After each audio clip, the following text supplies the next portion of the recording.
Euh, Mon fils vient de me suggérer une chose, c'est que quand c'est moins intéressant, quand c'est une redite à cet endroit, de cet endroit-là, c'est de me filmer quand même et ensuite de le passer en accéléré. Juste la partie qui est peut-être un tout petit peu moins intéressante en termes d'explication. Donc je vais essayer de faire ça. Alors c'est de la technique informatique, hein, on est d'accord, on n'est plus dans le dessin, mais enfin on va essayer quand même. Pour ceux qui ont l'habitude de faire des vidéos, ça dépend en fait des logiciels. Il y a des logiciels qui techniquement permettent ce genre de choses, il y en a d'autres qui ne le permettent pas. Ça dépend le type de technologie que vous utilisez. Voilà, donc on va essayer ça pour une prochaine fois. Alors je rappelle, hein, des fois on aimerait avoir un pinceau long et fin, vous voyez, je préfère faire ça que de le mettre dans la bouche. Je rappelle que la peinture, ce sont des produits chimiques qui sont assez dangereux, voire très dangereux pour la santé.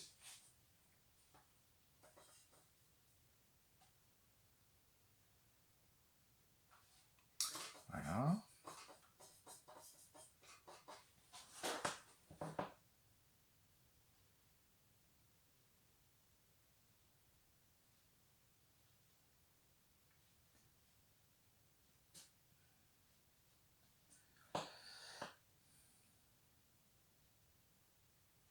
Alors, on voit aussi la différence peut-être, ça dépend de la qualité de la vidéo, entre un endroit qui est humide, un endroit qui est sec. On voit bien que le niveau d'intensité des pigments à l'aquarelle se perd avec le séchage. C'est un des points faibles de l'aquarelle, on va dire.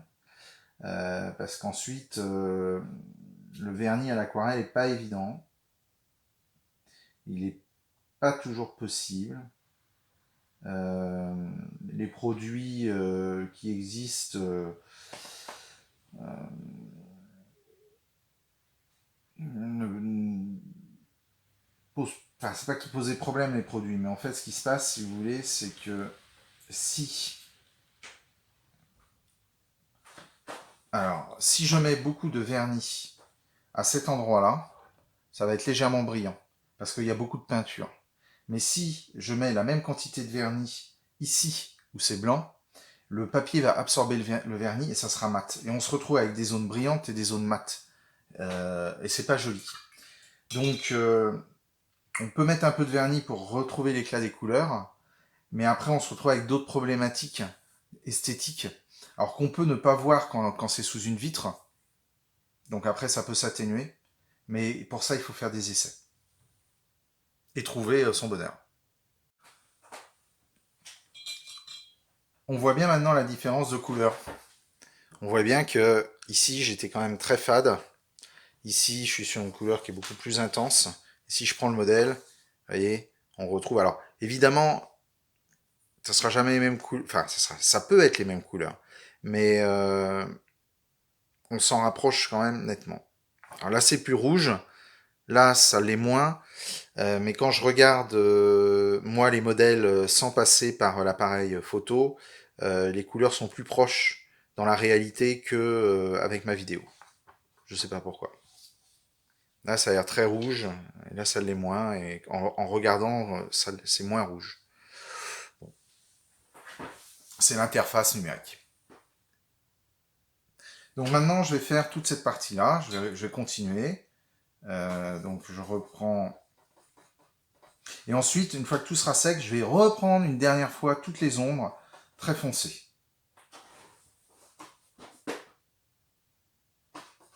Je remets un petit peu de noir dans mon encre pour le rendre plus foncé. Dans mon aquarelle, pardon, excusez-moi.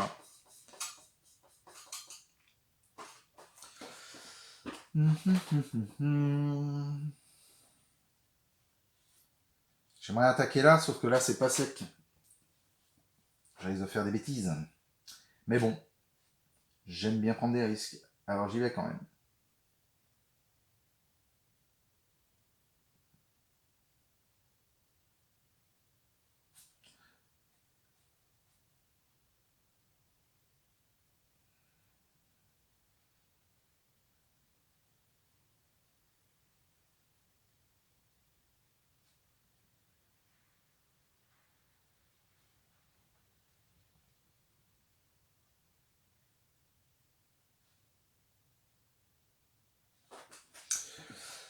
Bon, ça a l'air de fonctionner.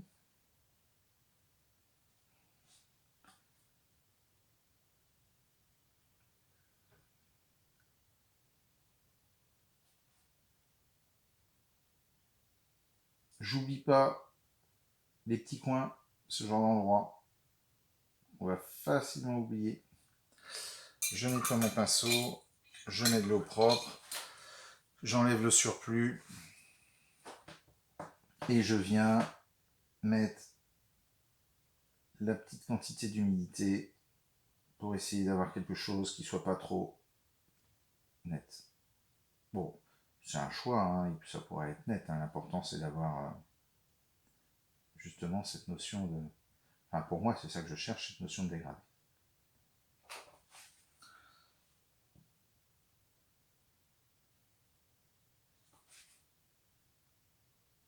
Voilà. Okay. Et maintenant on attaque la dernière phase. Alors du coup mon pinceau est peut-être un tout petit peu petit. Je vais peut-être prendre un pinceau un tout petit peu plus grand. Donc celui-ci, ça permettra d'aller un petit peu plus vite. On va partir de là.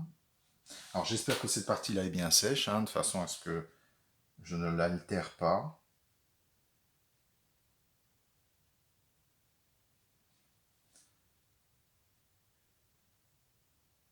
On verra.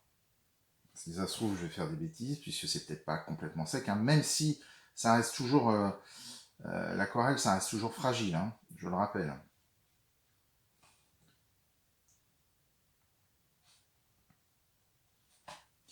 Là, il m'en restait là-dedans, je voudrais pas la gâcher, je la mets jusque là. Voilà. Je viens au bord, ici et là. Je nettoie mon pinceau. J'essaye d'aller assez vite pour pas avoir de marques, même si j'ai remarqué que j'avais pas trop de soucis avec le marron. Il est assez fragile. On peut donc... parce qu'ici, vous voyez, ça risque de faire des marques. Mais si je... Donc, hop, hop, hop, hop. Je ramène du liquide ici au bord. Ça me laisse le temps de travailler cette zone-là. Ma zone qui est censée être plus claire. C'est là que ça commence à être chaud, l'aquarelle. Il faut prendre des chauds, il faut faire des... Il faut prendre des décisions.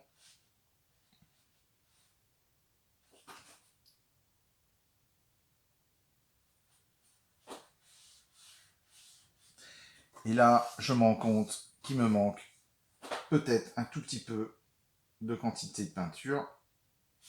On va voir, il ne me reste plus que ce qui me reste dans le pinceau. Oups là, ça a été juste. Super, super juste. Bon, ça fait des marques, on va voir ce que ça va donner. Tiens, si je faisais des espèces de trucs comme ça avec le pinceau, c'est pas mal ça. Voilà.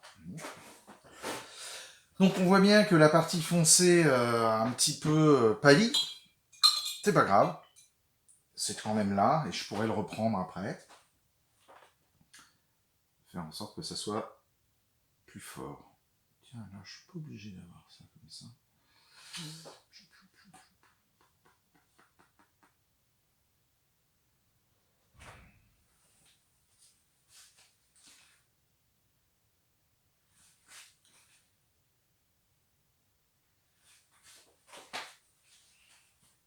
Et voilà.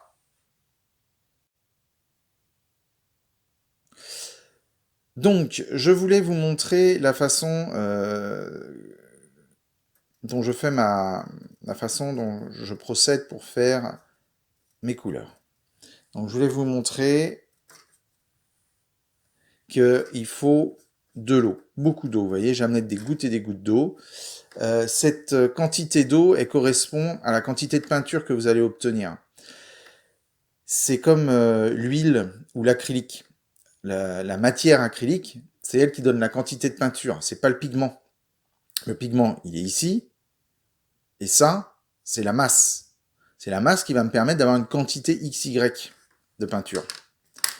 Donc, je voudrais avoir j'ai des canapés qui sont relativement rouges, et j'ai un sol qui, lui, a des couleurs différentes. J'ai un sol qui tire un peu sur des ocres, alors des ocres marrons quand même, hein. Donc ma base, ça va être ce marron-là, ce marron foncé que j'ai ici.